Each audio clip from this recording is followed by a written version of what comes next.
Welcome one, welcome all to episode 4 of GOREFEST at Tiffany's here on the Outpost Unknown YouTube channel. My name is Matthew, he is Jeff, Hey, what's up? and I think we can comfortably say, Jeff, that we are the only YouTube show dedicated to our favorite Scream Queen of our generation, Tiffany Shepis. We are the only I ones on think so. YouTube. Yeah, If not the only, but certainly the best. absolutely, absolutely. So, if you are a Tiffany Shepis fan like we are, and you've come across us, in the algorithm was kind and generous to us and popped us up in your feed. You know, we're talking horror now. Stab that like button. Decapitate that notification bell. Whatever you need to do to make sure that you get notified of the latest episodes of GoreFest at Tiffany's. And we generally do these about once a month because basically what we do on this show is we take a group of films. We're going through our whole filmography from the beginning to the That's end. the goal. That's the That's the goal. goal. Yeah. And we take about a group of 5 films about, and it takes us about a month to make sure we watch them all and get our notes and everything like that. So there's no set schedule, but you can plan on it randomly popping up here on Outpost Unknown once a month, and you don't want to miss GoreFest at Tiffany's. And what I'm excited about, Jeff, is we have finally reached the horror films.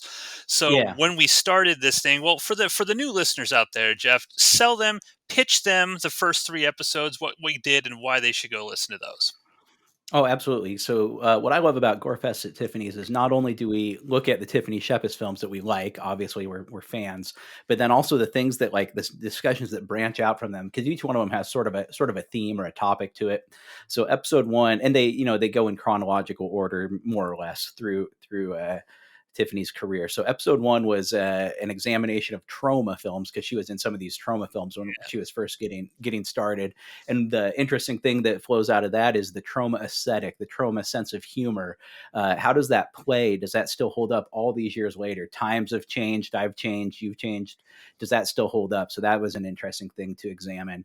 Episode two were these like sort of like indie, I'll say obscure, kind of indie, small time films, and the discussion that comes out of that is sort of like lost media, because some of these things, like it says on IMDb or it says on Wikipedia that this movie exists, but does it functionally even exist if you can't get a hold of it?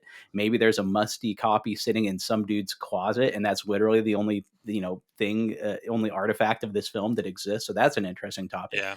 Episode 3, we called in the cavalry, and we had our we needed some professional help from our friend Rachel, who's a mature adult, and we discussed sort of the Skinamax era of films, these sort of erotic, nudie type movies that she was in a couple of these things. And that was an interesting discussion because, again, as times have changed, those things are almost quaint, almost innocent in a sense, compared to what the average person is dialing up on the internet these days. So once again, looking specifically in the micro sense at all the movies that Tiffany has been in, but then in a macro sense, all these interesting topics that come out of them in a larger sense. So yeah, those are the episodes 1 through 3 of GoreFest at Tiffany's, and I think they're all good episodes. You should check them out.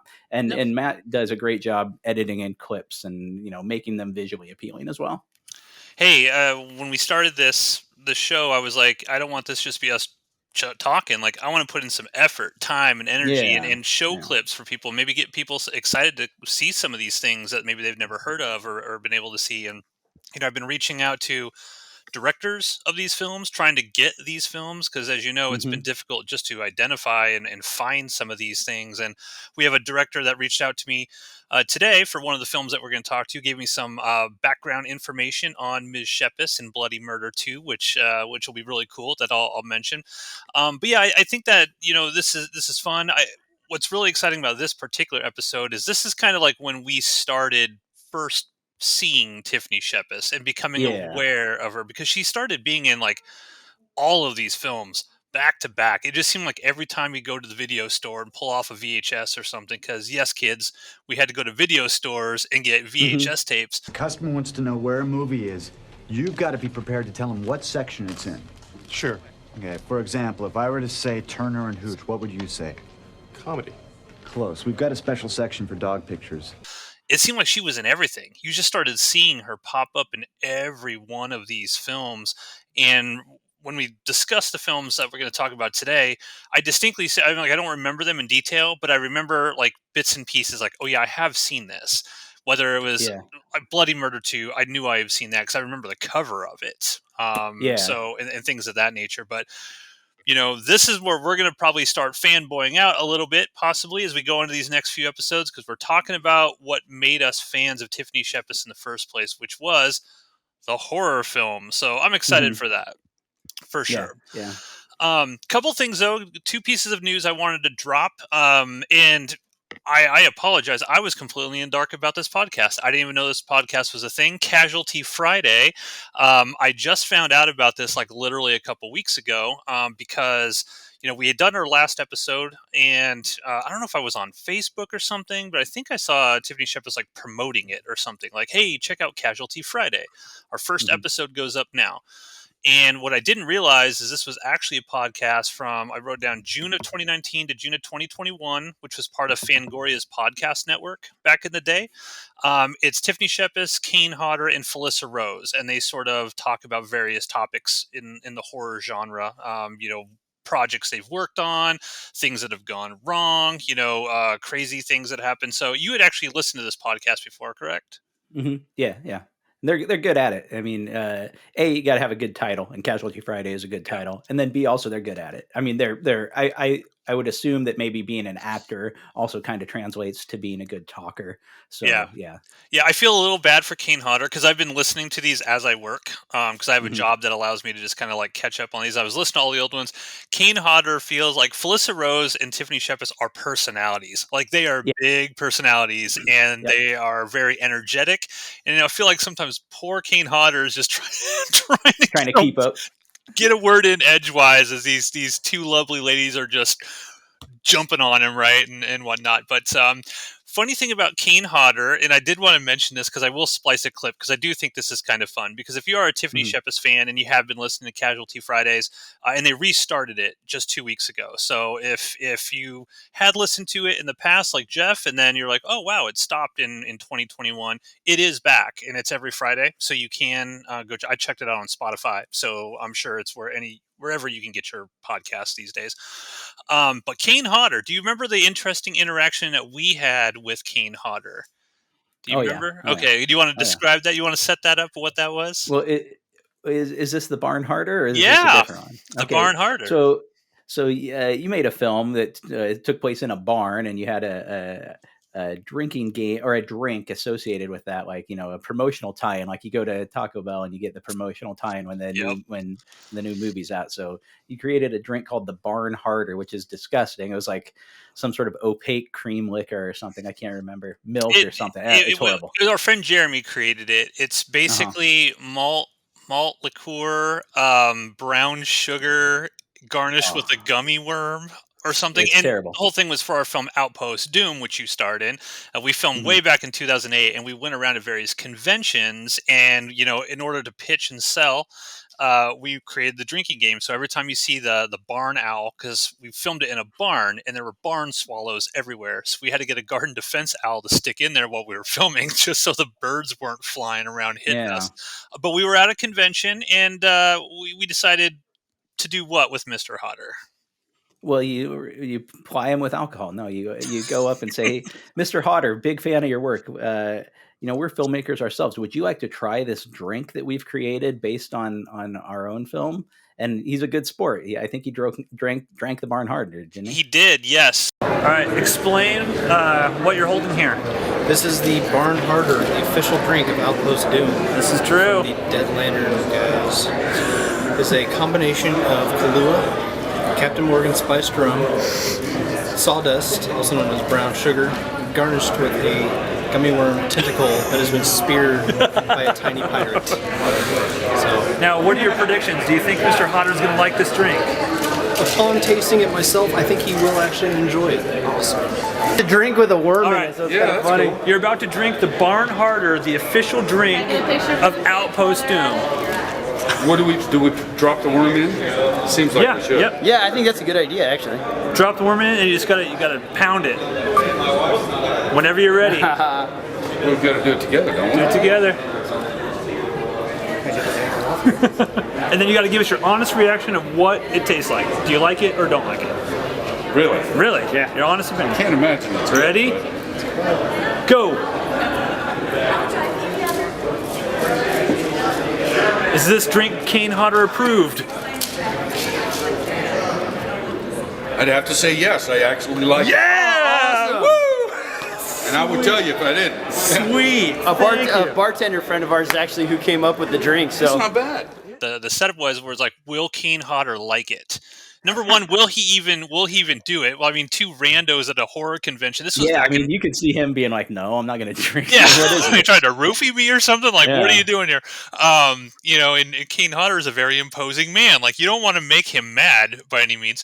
But yeah, he was a super good sport, and I was super nervous because there was a bet going on. Like, would he drink it, and two, would he actually like it?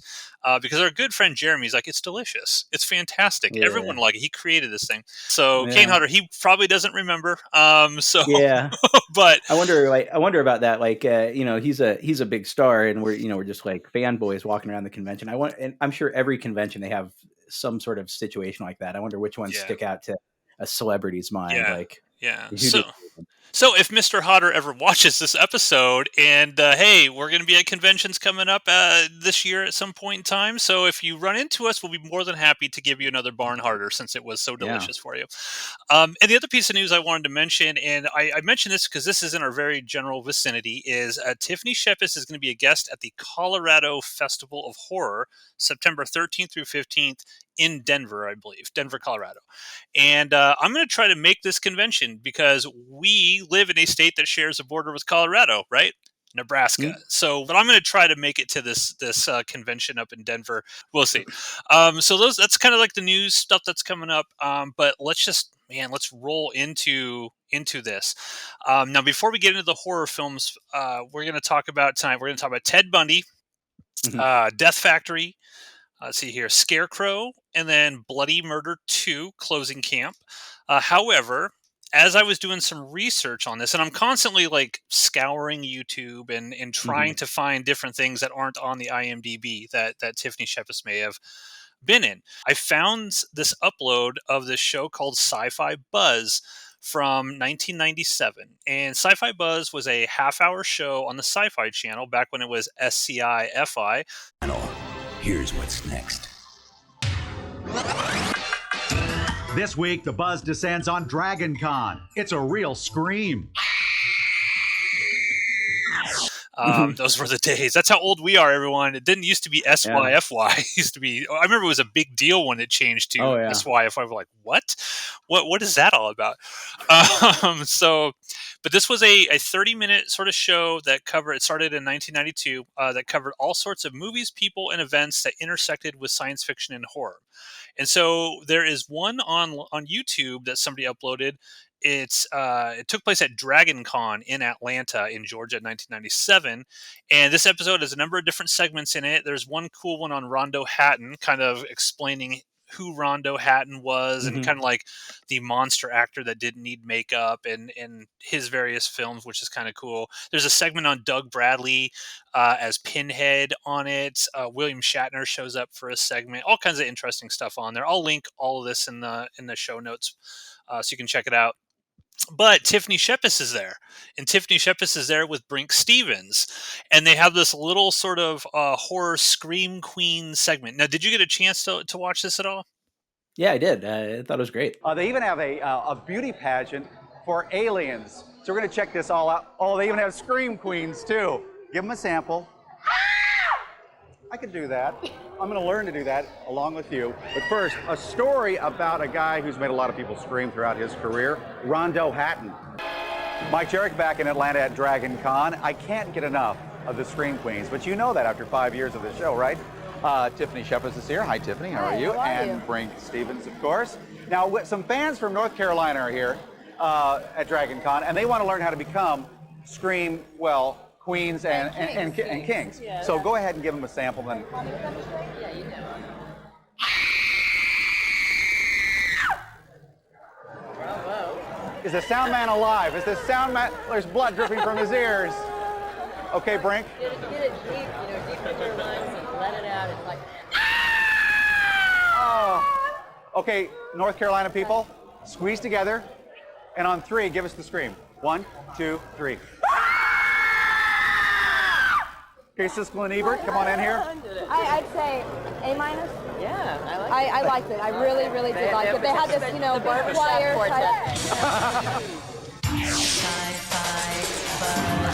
I got to say, Tiffany Shepis has screamed. Much respect to Brink Stevens. Much respect. Legend of 80s Scream Queen. But Tiffany Shepis blew her out of the water, man.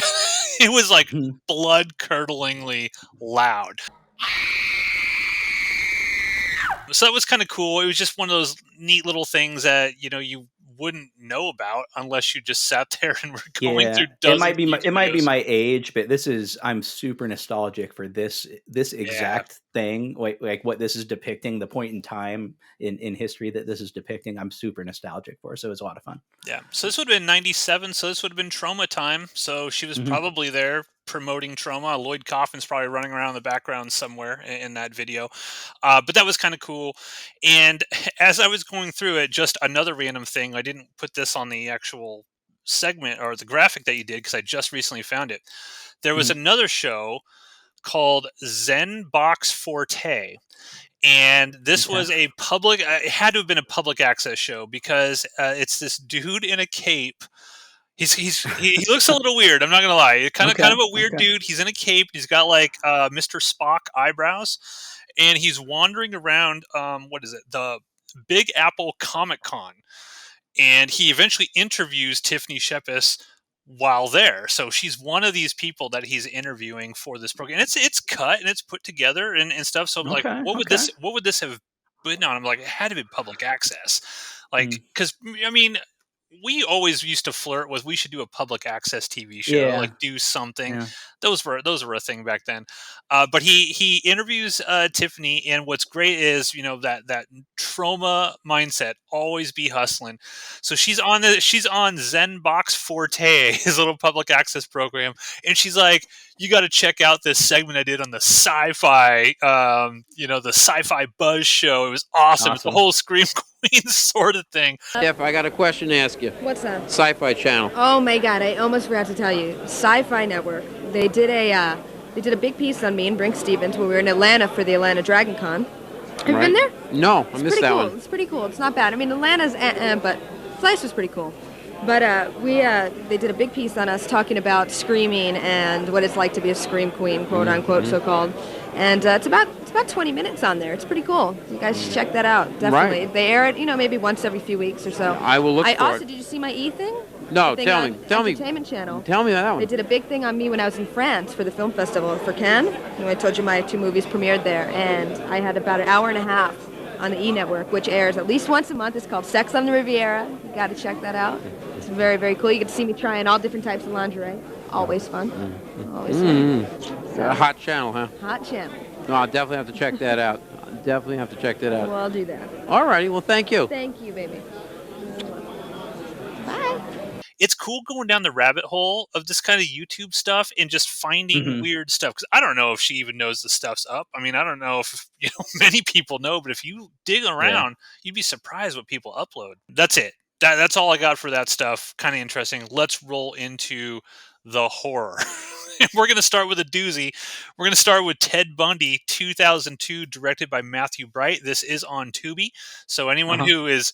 I don't know if I would recommend people just go out and watch this. But this is one of these tonight. One of these things is not like the others, and this one is the different one for sure. Yeah. So this was directed by Matthew Bright. Did you ever watch a movie called Freeway? Had Reese Witherspoon and Kiefer Sutherland in it? Is this the guy who made Freeway? Yeah. Coincidentally, I just watched Freeway for the first time in my life a couple days ago. Wow. A couple days ago. I'd never seen it before. I loved it.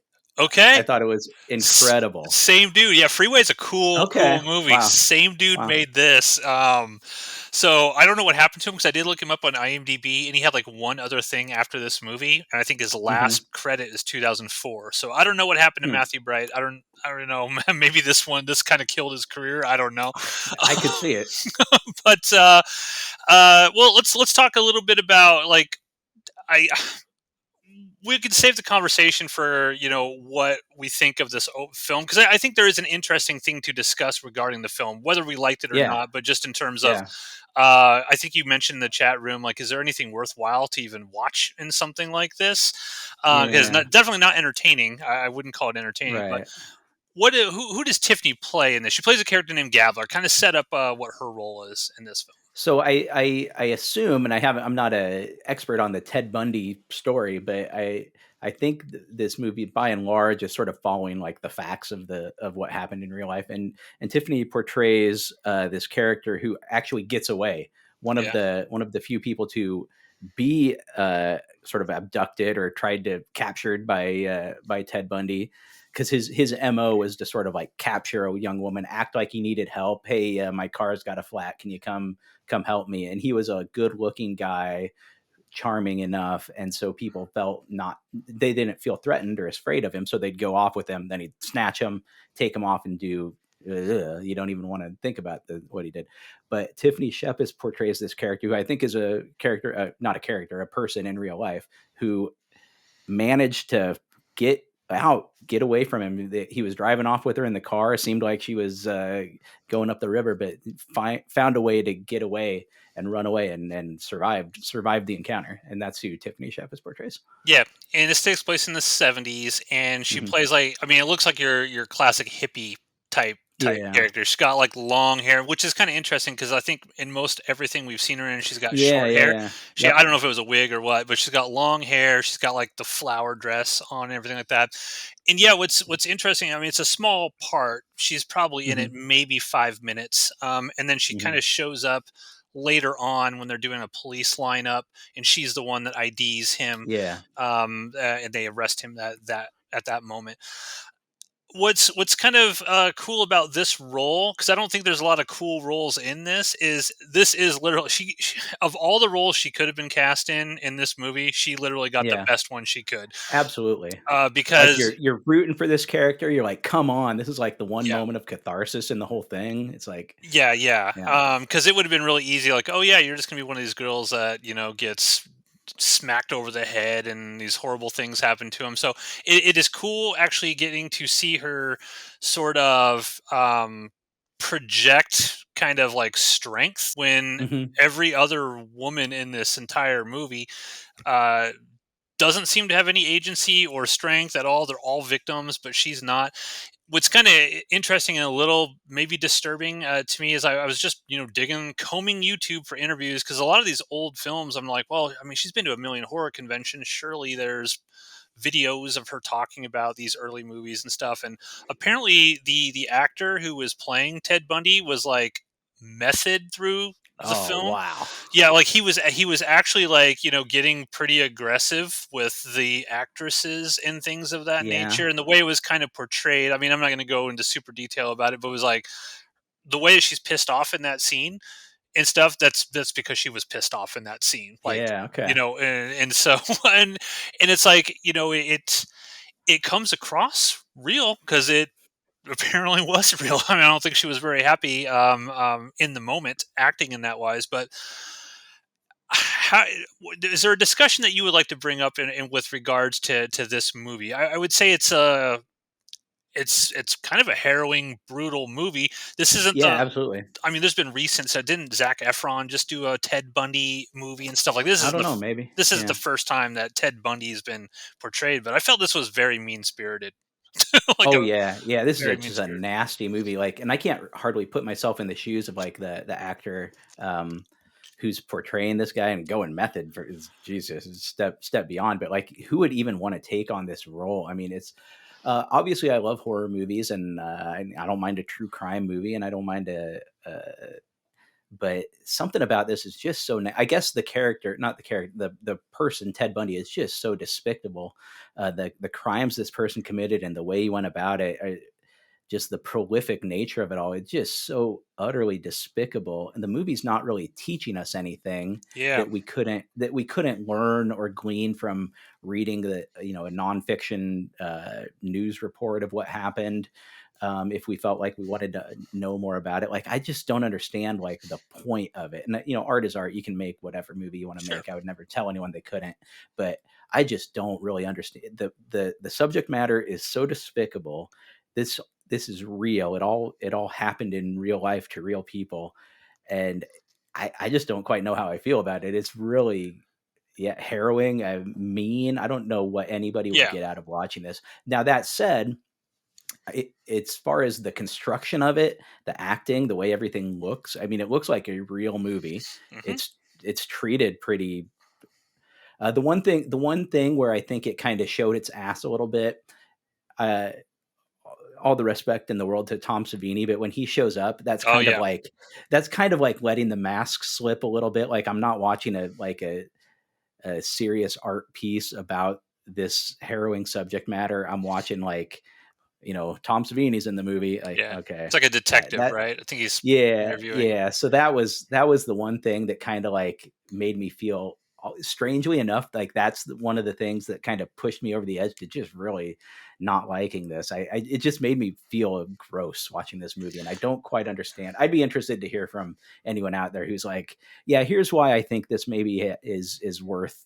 Because I think it's well done, it's well made, well constructed, but it's just I don't know. Yeah, and if you go back and listen to some of the previous episodes, we've stated that, hey, the goal of this podcast, we're not gonna dive into these films and go plot by plot and all that stuff. But I do think this one, in relation to all the other ones that we've watched, is very different and sort of merits a warning, so to speak. And I do agree with you. I think this is an extremely well made movie. The guy who played Ted Bundy did a really good job. Like, he was creepy and he was unsettling, and he had that kind of deadness behind the eyes, and if that's what he was going for, he certainly nailed it.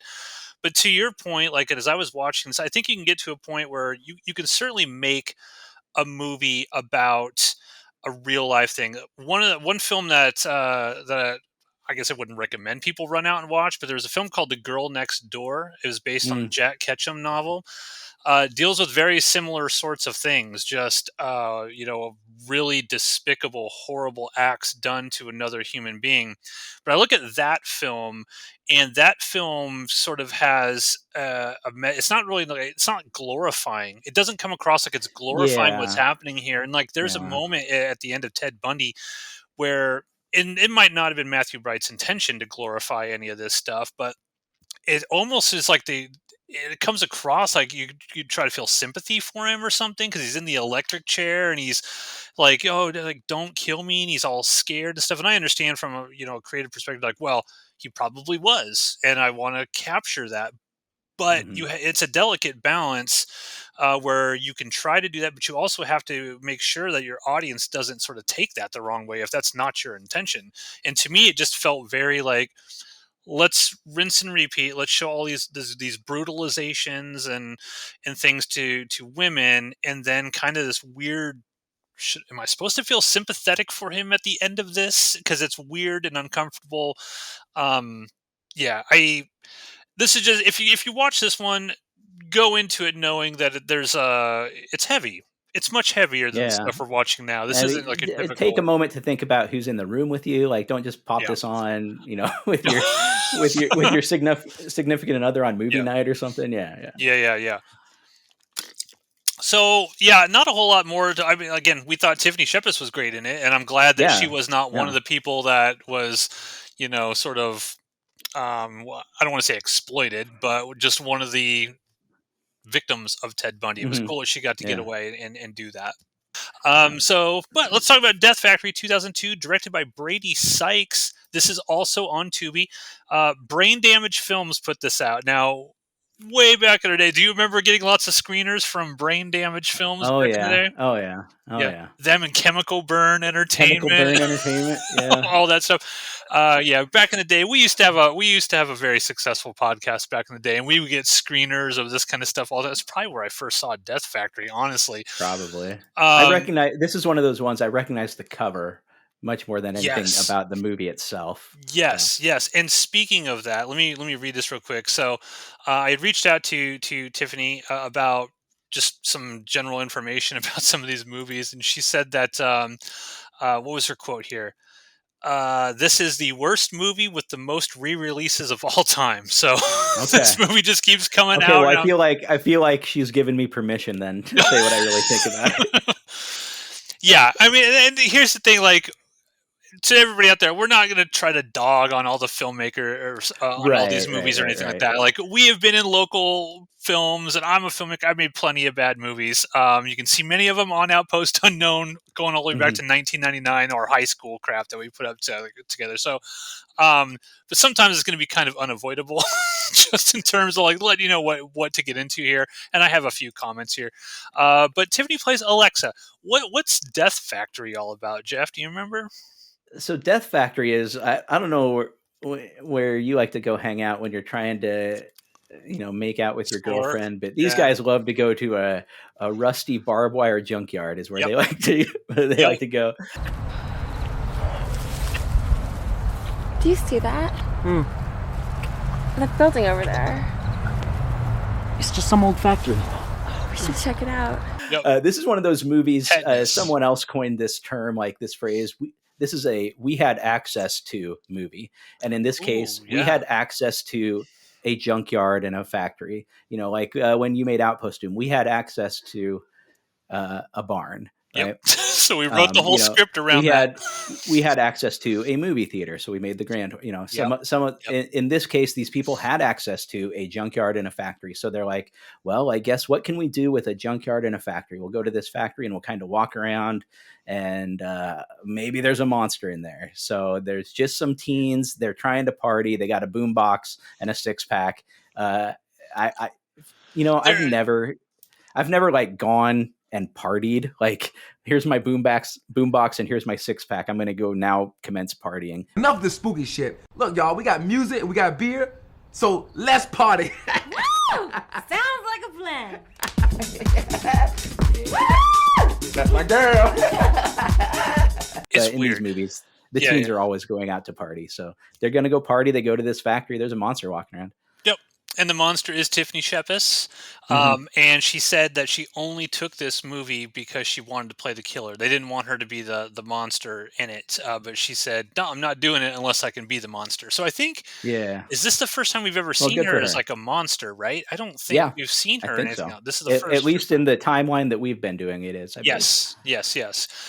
So her whole thing, like, well, I did make a note here as I was watching this. So here's the exact thing I wrote. Making out, and the girl goes, quote, let's go check out that abandoned factory for a few minutes, unquote.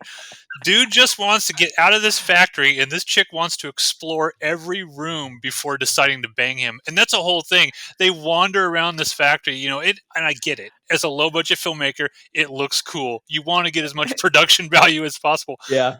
But it's so weird with the girls like, well, let's go check out this room, and let's go. And then there's just like a couch in one room. It's like, okay, well, here's a 3-minute topless scene with her getting on top, and we got to get her nudity in this thing. But it's just so funny and goofy. But I can't hate it because I did the exact same thing on my movies when I was younger. I can't hate on it.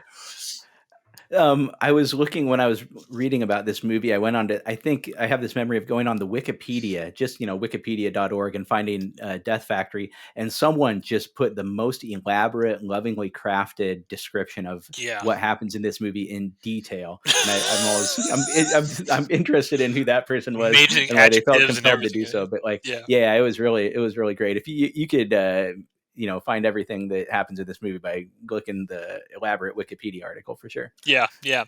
Tiffany Shepis shows up as this monster. Now we don't see her face, right? They painstakingly hide her face for quite a while. And this initial couple that sort of, I guess, topless dry humping, and I don't know if they hear. I hope all these guys had their tetanus shot before they went to party at the factory. I hope so. But eventually, Tiffany Shepis shows up, and she's wilded out. She's got crazy hair, and she's got like razor blade fingers or something, and she just starts chopping Kind of people reminded up. me of who was in Return of the Living Dead 3, Mindy Clark. Kind of reminded me of that. Oh yeah, okay. I hadn't thought of that, but yeah, a little bit. So she shows up, and I remember that that first kill goes on and on and on. Oh yeah, and she's just like.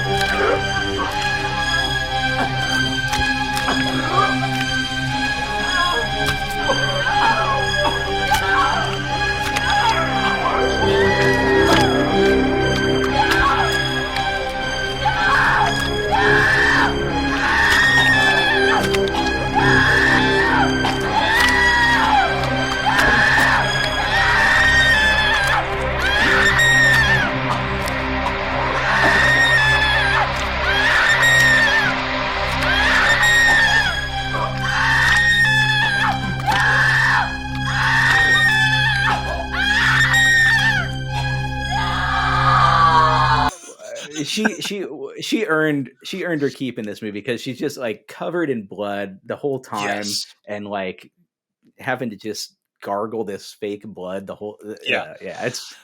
It's something. It's quite wild. But again, it's cool because, like, I've worked with actors who are like this, who are just gung ho, and those are the best types of people to have in these kinds of roles because it sucks. Let me tell you something. Steve, our good friend Steve, could tell you a story of how I have him on in the front of this theater, and I was like, he had this white shirt on, like.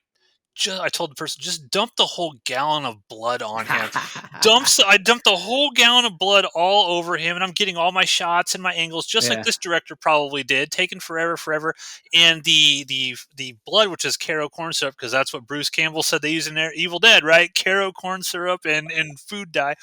It solidified, and he ripped all of his chest hair out because his shirt got completely solidified, and he had pulled all of it. I was like, I'm sorry, dude. I'm sorry. But whatever you got to do to get the shot. And you need actors like that who are willing to just put up with that kind of shit in the hopes that whatever is shot turns out good. So, and in this case, the director did do as many takes. He extended that initial death scene, as long as he could to sort of goose the amount of gore that was going on in there. I did make a note here. This is one of those micro budget movies. You have to keep your finger on the remote control at all times, the volume buttons, because this is one of those movies where the people scream and it blows out the audio, and then it's so quiet you can't hear what people are saying, and then suddenly someone will scream, or Tiffany will jump out and rah, and I'm just like blowing out the speakers of my television. I'm just like, ugh. But yeah, I mean, I don't think she has a line in this, does she? I think she's just monster-fied. She just runs around killing people. There is kind of like a twisty twist at the end. I won't spoil it if any of you want to go watch this on Tubi. People who like sort of really micro budget sort of DIY stuff will probably get some entertainment value out of this. Don't you? This is absolutely the sort of thing that I will pop up on the screen on Tubi and watch while I'm, doing my taxes or answering emails or something. I just like having goofy crap like this going off in the background. So it serves that purpose. I can see it. I think it's like 85 minutes, so you can put this on and see Tiffany Shepis running around as a monster, which I think is notable. That's the first time we've seen it, and she does a good job in it. She looks creepy and she looks gross and nasty, and that's what the monster should be. So I definitely remember the box art to this one, like we said earlier. This goes back to the era where I was still on the regular basis going into a video store.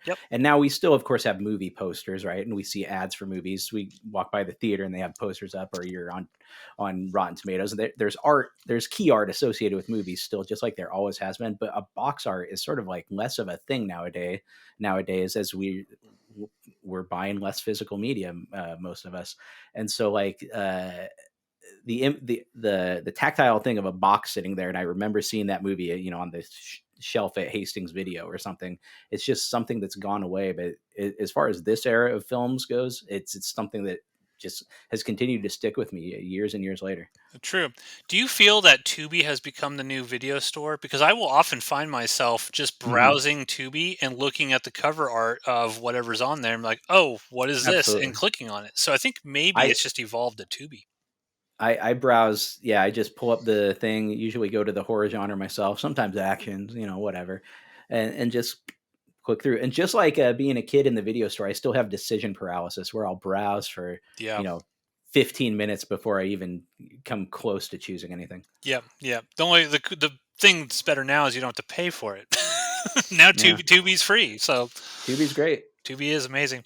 And you can just go to Tubi, type Tiffany Shepis in the search bar, and it'll bring up all of the films that 2 or she's 3 associated dozen. with. Yeah, Yeah. there's a whole bunch. That's how we're watching many of these, is via Tubi. Mhm. Otherwise, I don't know how we'd be able to find a lot of this stuff. So, the other interesting thing about this film was the film where she met her future husband, Sean Tretta, on. So Sean Tretta actually directed the sequel to Death Factory. It's called There's a Bloodletting. sequel? Yeah, there's Oh, a sequel. wow. Yeah, there's a sequel, and he directed it.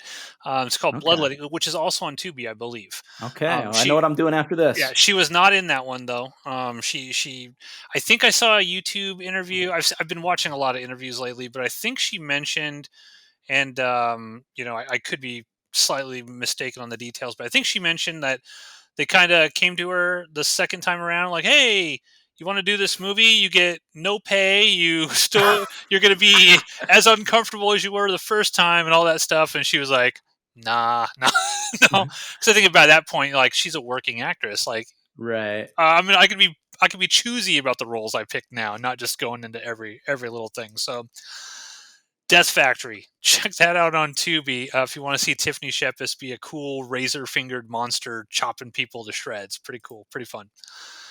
Now we get to Scarecrow, also 2002, directed by Emmanuel ETA. I'm not exactly sure how to pronounce the last name. This is on YouTube. You can find this one on YouTube if you search for it. And Tiffany plays a character named Judy Patterson.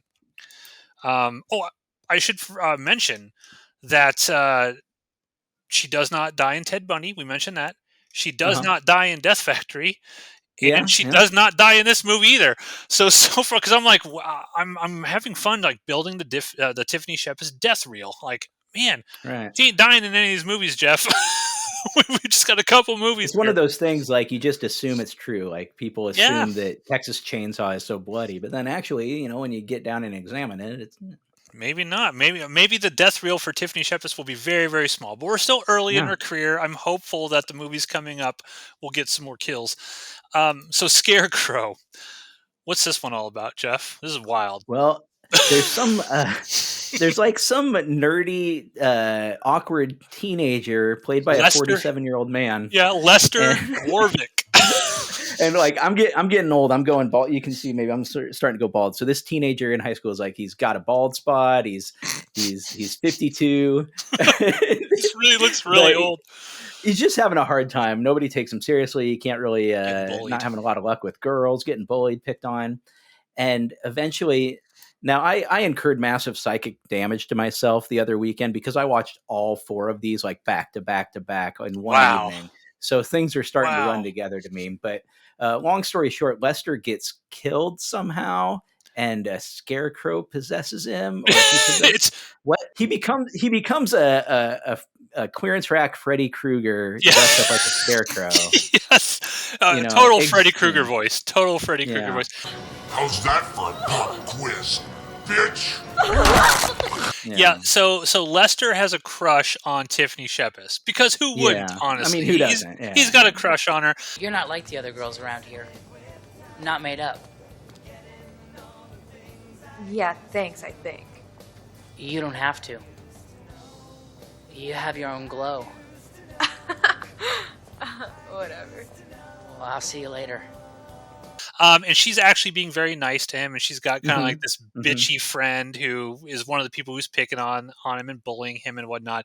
But Tiffany Shepis is very nice to this guy, and I guess maybe he's getting some mixed signals. Like, he thinks, "Wow, maybe I got a chance here." Yeah. His mother, Lester's mother, is, putting it delicately, You know, she sees a lot of guys. Look at here, boy. I plan on doing your mama real good and would appreciate a little bit of privacy here, if you know what I mean. And eventually one of these guys that his mom's with decides to. There's this. Some of the dialogue in this is hilarious. It's so funny. Where he's like, well, Lester's like, you two should be sterilized or something, because the guy's just like going to town on Lester's like he's mom. gonna go turn the hose on his mom, you know. Oh, it's so funny.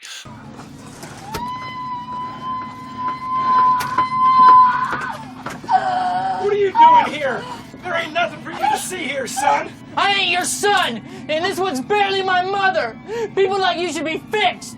I'm warning you. Get out of this trailer. This trailer is my home. You get out, you redneck bastard. Well, I'm teaching you a fucking lesson. But yeah, eventually this guy chases Lester out into a cornfield. This is 35 minutes into the movie, by the way. It's a long time before we get to the Scarecrow. 35 minutes in, the stepdad strangles and kills Lester, and then tells the mom, oh, well, you know, it was his fault, right? He brought this upon himself. And then I don't know if the spirit transfers into the Scarecrow or the Scarecrow, like his blood gets on the Scarecrow. I don't know what happens. It's unclear to me how he becomes a Scarecrow, but he becomes a ninja Scarecrow. Come on, damn it. Need a light? You know, fire and I don't really go together. Oh, I'm sorry. I do tend to get a bit corny. Doing acrobatics and flipping around and dropping like one-liners like Freddy Krueger. His personality is completely changed. Now he's this like sort of wisecracking guy when Lester wasn't. Yeah. Yeah. And he just goes around taking revenge on everybody that bullied him. And eventually he tries to take down Tiffany Shepis, because one of the things that I guess got him in that mental state was he went to go see Tiffany Shepis or something, and then she like kissed another dude, and he saw it and he ran off. Yeah.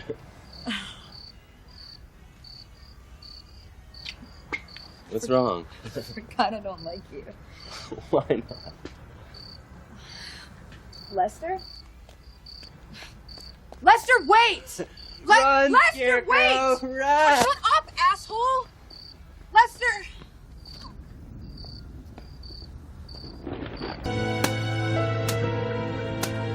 Why? Why does it have to be this way? I just want to be like you. You don't care or worry about anything.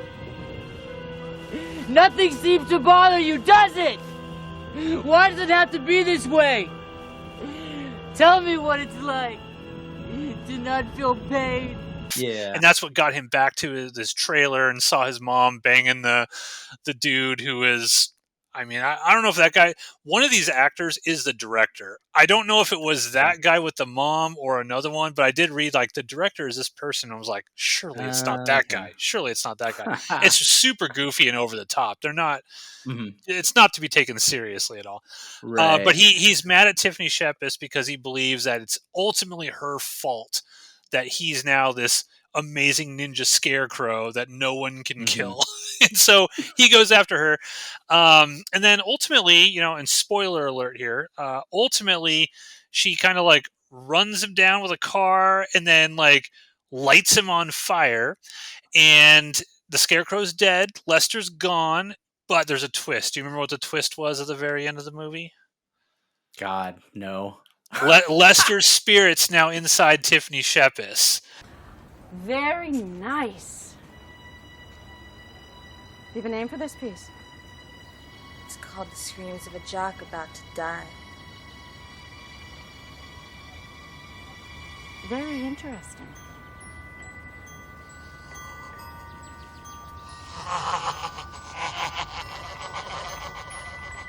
Remember, and she's like, she's talking to her friend, whatever, and she's got that like evil glint in her eye and stuff. And now the spirit has possessed her. I don't know how. I don't think it's ever really explained how any of this works. Yeah, I don't know the deep Scarecrow lore here. But. Now, what I will say for this film, what I actually liked about this film is the framing device.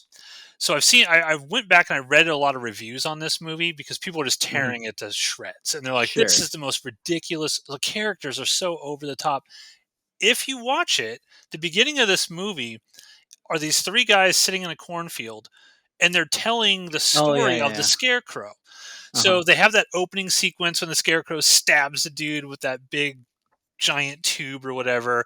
And then it comes from that and it's like that guy's finishing the story. And he's like, well, I've ever told you this story. The whole movie is that guy telling them this wild, zany story. So I mean, I'm putting myself in the filmmaker and the writer's perspective here.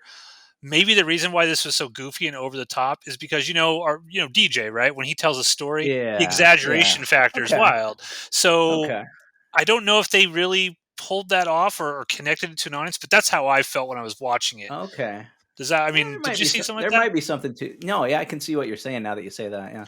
Yeah. You're going to make me begrudgingly respect this movie slightly more. Well, at the very end, when it's all over, it goes back to those guys in the cornfield, and then there's the final. He's like, "I got one more thing to show you, whatever." And then the Scarecrow comes down and kills the other dudes. So I think it's just him telling an exaggerated story of all these wild characters. Okay. So was this? I can't remember. Was this an Asylum film? Yes. So does this predate what they became most famous for? Was the mockbuster thing? I think so. Yes, absolutely. And what was cool about this, and back in the days, we would get screeners from the Asylum, and the Asylum in the early days had their own original stuff, like Jolly Roger, Massacre at Cutter's Cove. I love that movie. It's goofy pirate slasher film. You don't see that. Beast of Bray Road and all those Asylum stuff from the early days. And then they jumped on the mockbuster train, Transmorphers and all that. And, they were in the blockbusters and you could find all that stuff. And that's how they were making their money, selling their movies to Sci-Fi Channel and stuff like that. But yeah, this was cool. This is an early Asylum movie, which I also thought was kind of cool. Yeah. With regards to Tiffany's role, would you consider this a lead role? And the only reason I ask that is ostensibly she's the kind of the final girl. She only kind of shows up at the beginning of this movie, and then at the end there's a huge segment of this movie where she doesn't show up at all. It focuses on all these other girls and these characters and Lester and everything. But would you call this a lead role for her? I guess not. She's definitely one of the most important characters and one of the things that the story centers around. I think it's Lester's movie. He'd probably technically be the lead, I would say. But yeah, she is kind of like a final girl that also turns into, I guess Lester possesses her body and turns evil at the end. So it's kind of a cool, interesting. Richard Elfman, by the way, plays the sheriff, which is kind of an interesting, strange thing here. There's a moment here I put the teacher. It's ridiculous because Lester's sitting in the room, and remember what the teacher walks up to, because he's always drawn birds. He's always drawn pictures of birds, and that's what everyone makes fun of him. And the teacher literally walks up to him and is like, you're going to be nothing with your white trash mother whoring around. You're nothing.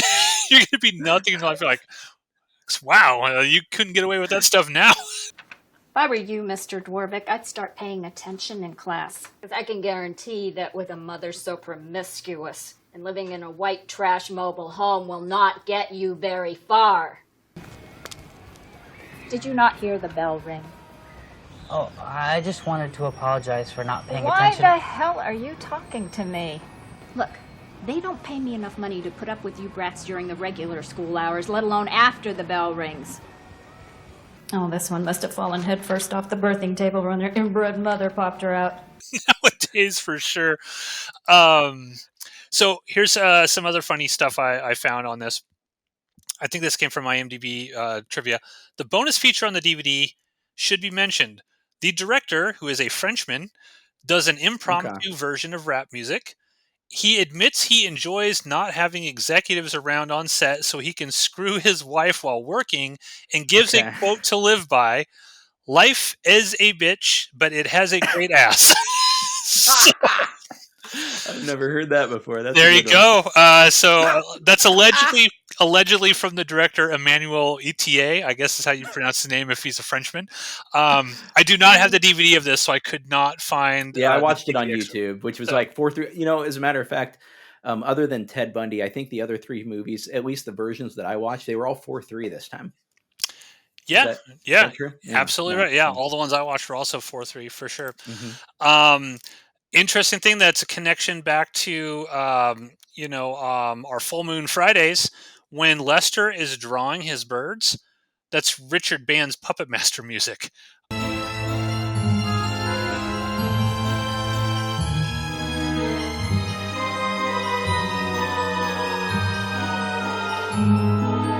I could not find find out why he's not credited in the end credits. I don't know if they stole it. It must be an homage, I guess. I don't know. They do. He does homage the director at the very end. I don't know if you watch the end credits, but like the first thing it says is like to the great master Dario Argento. Yes. Yeah. Yeah. I was like, oh my god, this is so.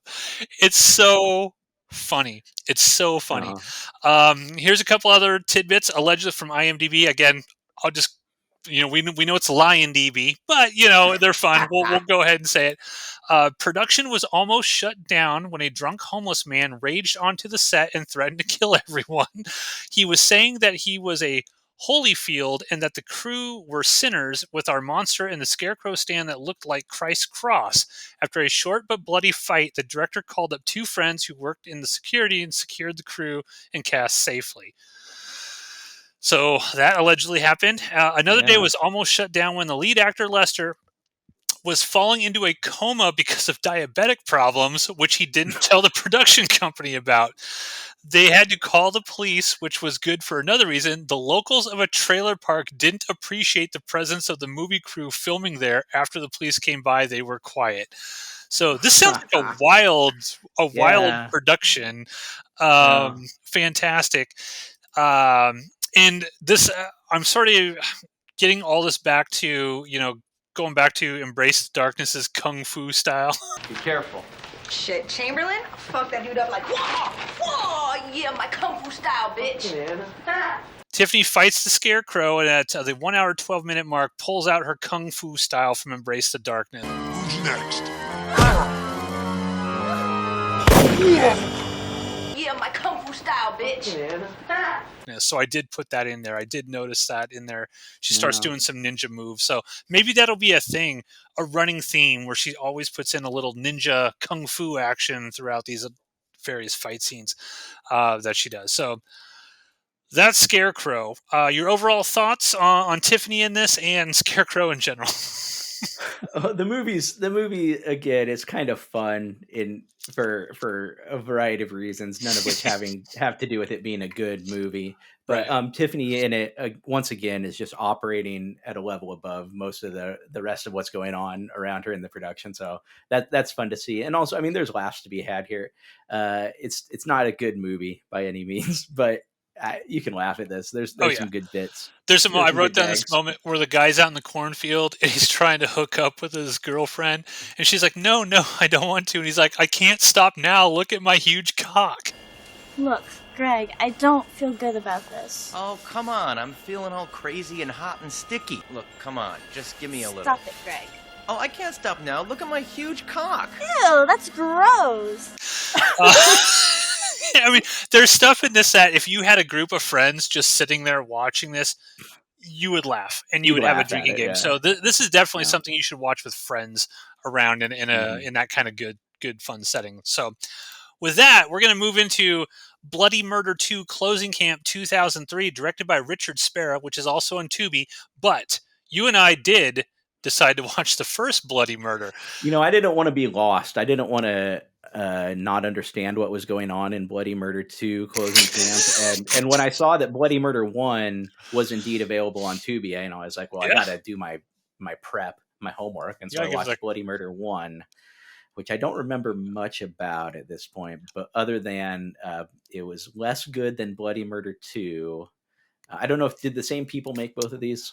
I don't think so. No. Okay. I watched the first Bloody Murder because Tiffany Shepis said that Bloody Murder 2 was the greatest sequel of all time in relation to Bloody Murder. Compared to how bad the previous... compared to how bad... Now, I would disagree with that statement, I think. I'm sure she's saying that with jest. I would definitely disagree with that statement. But yeah, the first Bloody Murder...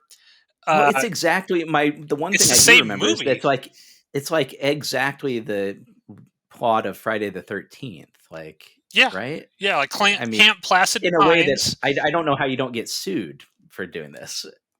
I don't know. I'm not a copyright lawyer.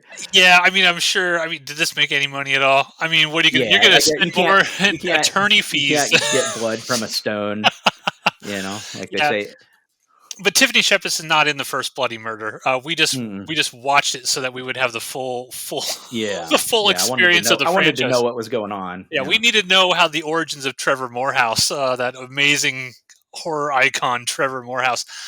So yeah, the first Bloody Murder takes place almost entirely during the daylight. I think there's like 2 scenes, and I'll splice in a few clips here and there.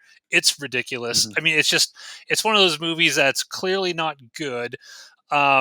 But to give the filmmakers props, they at least attempted and tried. I have seen far worse than the first Bloody Murder. In terms of like technical, like putting the thing together and editing things. There's barely any kills or anything if I remember in the first Bloody Murder. It's just very blah. But with Bloody Murder 2 Closing Camp, 2003, director Richard Spera, he bumps everything up. So we're getting the sex, the violence, we're getting stuff shot at night, we're getting what's something near and dear to my heart that you probably noticed, Dutch angles in almost every single shot. I mean, it was just Dutch angle smorgasbord for me. I was like, all right, that's a great Dutch angle. All of the actors in this, for considering what they're in and what they're doing, they're all good in my opinion. They're all doing a fine job. They're much better than the actors that were in the very first one. The very first one seemed pretty amateur hour, sort of like, hey, here's just some friends, kind of like our first movies. Hey, let's just get our friends together and make a movie sort of thing. Yeah. This one seemed like they were like, okay, we're actually going to cast people who actually have SAG cards and who have been in things and can do stuff. So Tiffany plays the role of Angela in this. So how would you describe this character from your memory? She's kind of a party girl. She's interested in getting down and having some fun with the guys. Whereas some of the other girls are a little bit more, not to say prudish, but they're not as forward. Yeah, and so this is just kind of like a slasher film, standard slasher fare where you have Trevor Morehouse, the legend of Trevor Morehouse. Do you remember how Trevor Morehouse was birthed in this movie, or how they say the legend of Trevor Morehouse, how he came to be? He was a camper. It was all because I remember being struck by just what a ripoff of Friday the 13th it was. He was at the camp and the counselors weren't watching him like they should be, and somehow he died. I can't remember the specifics, but it was like the Jason Voorhees story. Trevor was the son of the meanest camp director that Placid Pines has ever seen. See, he had this habit of ratting on the counselors to his old man. Well, one year, several of the counselors got this half-assed plan to get back at them. But things got out of control, and before they knew it, Trevor was at the bottom of a ravine, half dead, with his face eaten by hungry birds. And then eventually, they literally said it. And then eventually, he breaks out of a mental hospital and goes back to the camp to take his revenge on everybody there. So that's where you get sort of your Jason. So it's a very Jason-esque sort of background and whatnot. So, yeah, you're right. Tiffany Shepis is kind of like the wild party girl here. She's, got friends, but she's cheating. The boyfriends are cheating on their girlfriend or their girlfriends with Tiffany Shepis and things of that nature. What I was struck by in this movie, and there's a number of things that I found kind of funny. There's a sequence, there's a shower sequence, and the dude is in the shower, and he goes, "Oh, my pager's going off."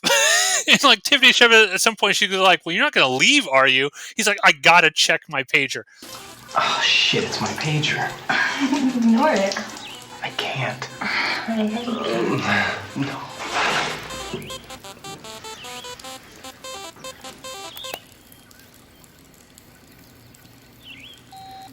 Rick wants to see me up at the point.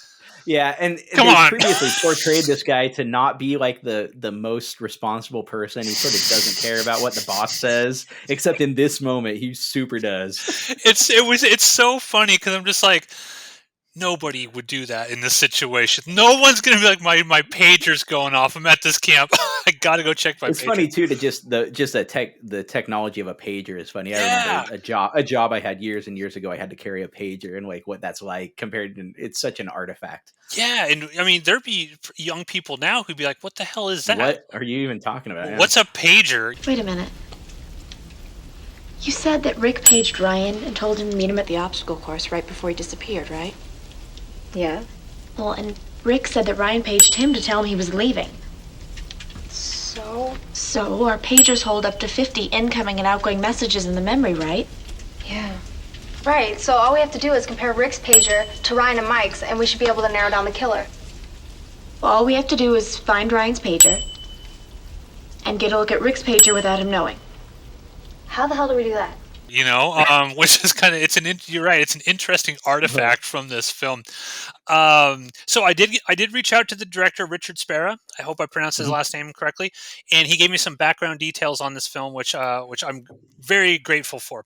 So he said the film was shot in December of 2001 in Idlewild, California, and that Tiffany Shepis came highly recommended by a trusted casting director and auditioned in Los Angeles for him. And he says, quote, "In her audition, Tiffany demonstrated the things we have all come to love about her. She has this feisty independence and spontaneity in her work that makes her stand out. She also has this wickedly delightful sense of humor that is especially unique. I never doubted that I wanted to hire her for the film. The only question for me was which role," which is a super kind thing for the director to say, because I think he sort of touches on exactly what the fans have come to love Tiffany Shepis for, which is the sense of humor and just the fun she brings to these roles. You know, she's been in 150 movies. The vast majorities, they're not award-winning scripts by any means, right? So you get you get a script from a low-budget filmmaker. I'm a low-budget filmmaker. I write scripts, and you're like, this is the dialogue I got.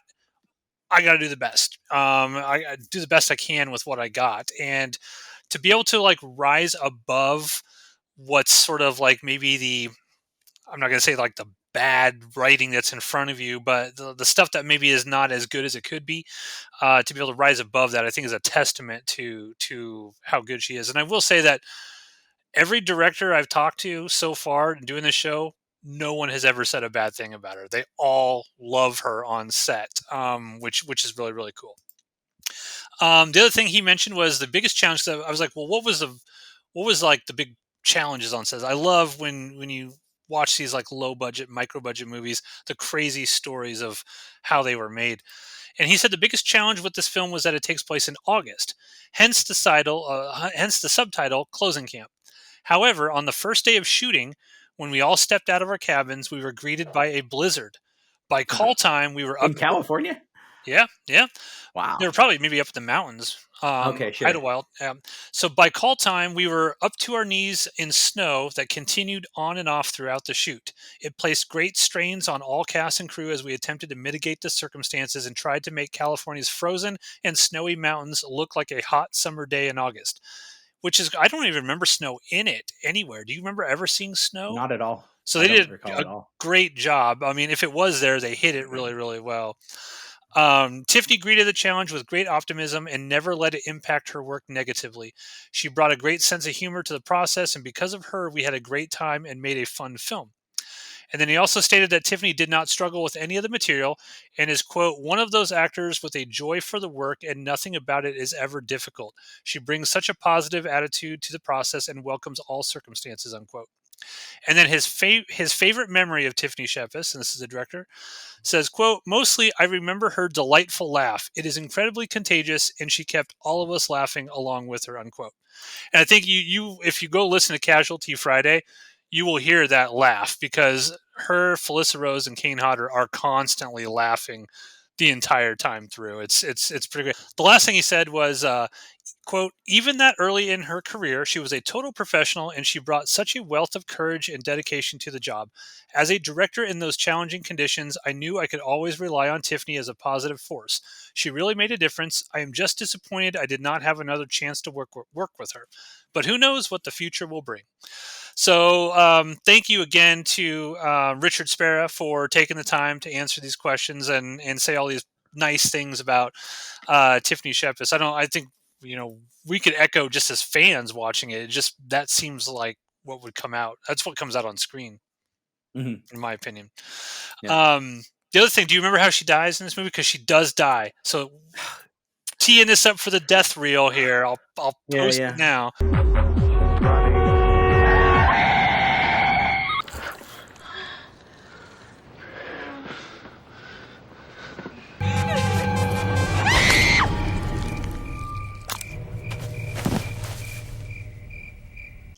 Gosh, I don't remember how she dies. I know that she has a tryst in the truck with the boyfriend who's cheating on his girlfriend, and then I don't remember. Okay. She goes out. She has another tryst, I think, by the tree, and then Trevor Morehouse shows up and takes the machete and wham, right into her head.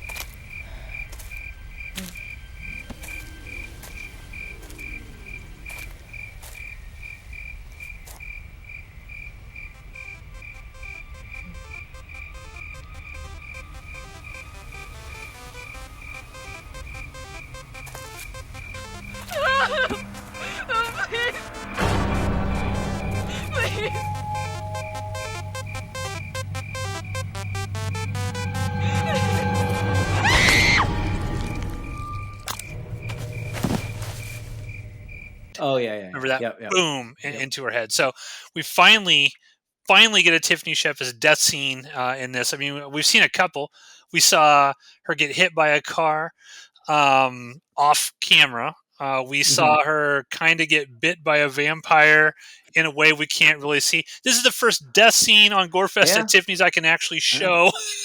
Machete to the head, which is cool. And it looks pretty cool too. She lasts pretty long. She's in this movie, I think, past the 1 hour mark. 1 hour and 3 minutes is where she dies. So you get a full hour of Tiffany Shepis in this one. So it's not like she's only in it for a few minutes here and there. You get a good amount of Tiffany Shepis stuff. The other thing, as I am a director, and so when I watch actors, I really appreciate certain things. One thing that she brought to this role is at the 34 minute mark, she actually cries in a scene with somebody, and it's actually legitimate tears, like little tears are dropping out of her eyes. Wow! Did Ryan say anything to you? About what? Leaving. He left this afternoon. You went home? That's what Rick said. Really? I knew it was just a summer fling, and I knew all about his girlfriend back home. I knew about all that. Why I appreciate that is, number one, that's hard for actors to do, just cry. Sure. And then crying in a movie like this, right? Because it would be so easy to look at this. What the hell am I doing here? Like, I can phone this in. Like, look at what I'm kind of doing. Look what kind of movie I'm making. Being chased by Trevor Morehouse through the woods, sort of thing. But this is what makes her great, and this is what makes fans love her performances so much, because you can tell she's putting in the work. She's trying her best. She's absolutely trying. She's literally crying there in that scene. I noticed it, Tiffany, and I thought it was great. Did a fantastic job. And I'm sure Richard Spera also agrees with me on that. Yeah. We get the Scream Queen. So when she finds that dead body at the 40-minute mark, she does that great.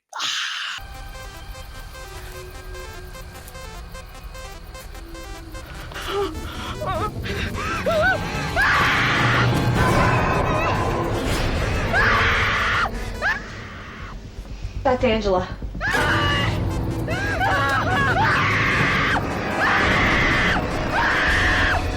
And yeah, this was overall, like, I enjoyed watching this more than all the other movies that that we covered tonight. I think Scarecrow was funnier in parts for sure. So I have more entertainment value in terms of like ridiculousness. But I liked how this was filmed. I liked how, I'm a sucker for Dutch angles, as you know. I liked the way it was filmed. I liked that most of it was shot at night. I'm not going to lie. I don't think Trevor Morehouse is a very intimidating Yeah, the costume's not super good. Yeah. No, the costume's not good. And that mask is from Sleepaway Camp 2, Unhappy Campers. I want to know the story of why they took the mask from Sleepaway Camp 2 and put it on Trevor Morehouse. I want to know that story. Someone somewhere knows that story. But yeah, I thought this was generally like, this is your classic micro budget slasher you would pick up off of Nebraska Land Video shelf, take it home and be like, I got what I wanted from watching this. I got the pretty ladies. I got the gore. I got a mask killer walking around in the forest. This kind of hits the mark on all that, wouldn't you say? Yeah. I mean, the boyfriend is like comedically awful. Like he's just a sleaze bag jerk to his girlfriend or partner. Just treats him like garbage, but it's so absurd that it's kind of funny. Yeah, for sure. The main thing I didn't like about it was the writing of the pager. That wouldn't happen in real life, folks. That wouldn't happen in real life. You're not gonna go. If I don't, he'll be all over me. Good jerk. Huh? I said that jerk. Which jerk would that be? Guess. Ryan. No, Rick. Me and Ryan were in the shower cabin about to do it, and Rick pages him, telling him to go to the point. So yeah, that pretty much wraps up this episode of GOREFEST at Tiffany's, episode 4, where this is like the early workings of how she's starting to become the Scream Queen that we all know and love today. Now, next episode 5, I got a few things on the docket here. One of them I don't know if we're going to be able to find. I'm going to reach out to Ms. Shepis and see if I can get any information on this one.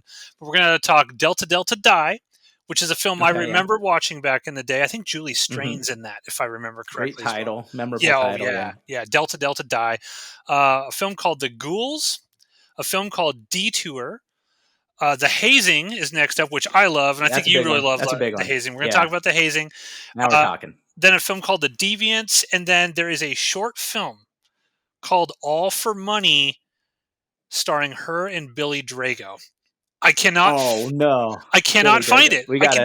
I can find no information about this movie. I can find no information about it. I don't know what it's about because there's another IMDb posting from 2013. Different director also says starring Tiffany Shepis and Billy Drago as a short film. I don't know what's going on. I'm going to reach out to her and see if she can give me any information about this or if this is a lost film. It's called All for Money, and I love Billy Drago.